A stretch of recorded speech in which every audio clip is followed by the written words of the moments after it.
মধ্যে 17 বছর বয়সী মোহাম্মদ আফ্রিদির রহস্যজনক মৃত্যুকে ঘিরে চাঞ্চল্য দেখা দিয়েছে। ঘটনার 2 মাস পার হলেও এখন পর্যন্ত অভিযুক্ত গ্রেফতার, ক্ষোভ ও উদ্বেগ বাড়ছে। এই পরিস্থিতিতে পুলিশ সুপারের দ্বারস্থ হয়েছেন আফ্রিদির পিতামাতা। অভিযুক্তদের অবিলম্বে গ্রেফতার করে শাস্তিমূলক পদক্ষেপ নিতে দাবি জানানো হয়েছে।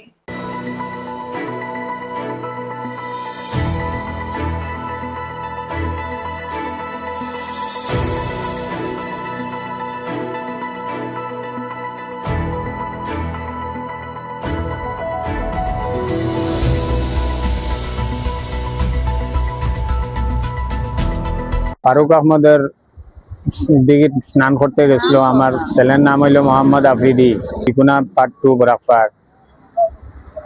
তিনটার সময় গেছে।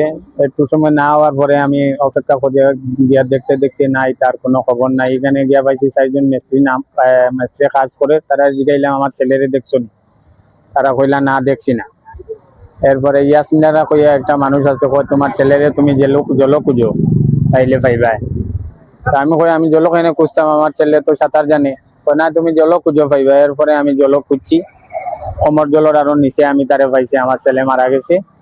এখানে মিস্ত্রি আছে 4জন, লগে ফারুক আহমদ, আর টোটাল 5জন। তারা 5জন মানুষে আমার ছেলেরে মারিয়া জল ফেলাইছে। 15 ফেব্রুয়ারিতে গেছিল স্নান করার। 15 ফেব্রুয়ারি তারে পোস্টমর্টম আনিয়া রাখি দিছে। 16 ফেব্রুয়ারিতে আমারে দিছে। 16 ফেব্রুয়ারি আমার হাত আনিয়া দিছে। এরপরে তার কবরস্থল করার পরে এরপরে আমার কাছে পোস্টমর্টম রিপোর্ট আইছে। পোস্টমর্টম রিপোর্টও দেখা যায় এটা তো বেজান, মানে আরে মায়ের পিঠ, তার শরীরের দাগ দুগ বেজান। আমি তো শালচাপড়া থানা, আমার সদর থানায় কেস রেজিস্টার করা হয়েছে। সদরে শালচাপড়াত পাঠাইছে। তাই 2-3 দিন রেট মারছেন। রেট মারি এখন আসামি ফাইন না। তো এখন আমি আইছি এখানে এসপি স্যারের এখানে, যে আমার আসামিগুলা ধরা হোক বা আমার ছেলেটার ন্যায় বিচার সবার লাগবে।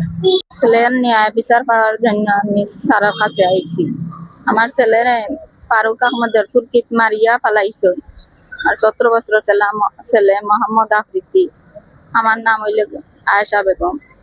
শালচাপড়াত স্যার এখন তোমরা আসামি খুঁজাইয়া দেও। বেদান স্যারের দ্বারা যাওয়ার পরে স্যার এখন তোমরা আসামি খুঁজাইয়া দেও। আমি আসামি পাই না,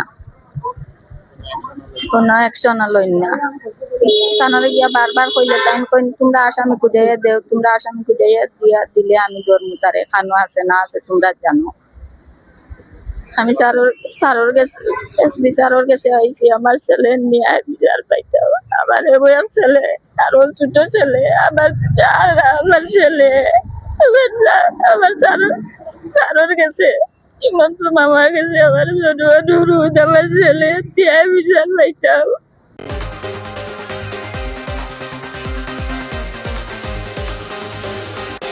এনকেসিগেন রিপোর্ট আর আগে পর্যন্তই।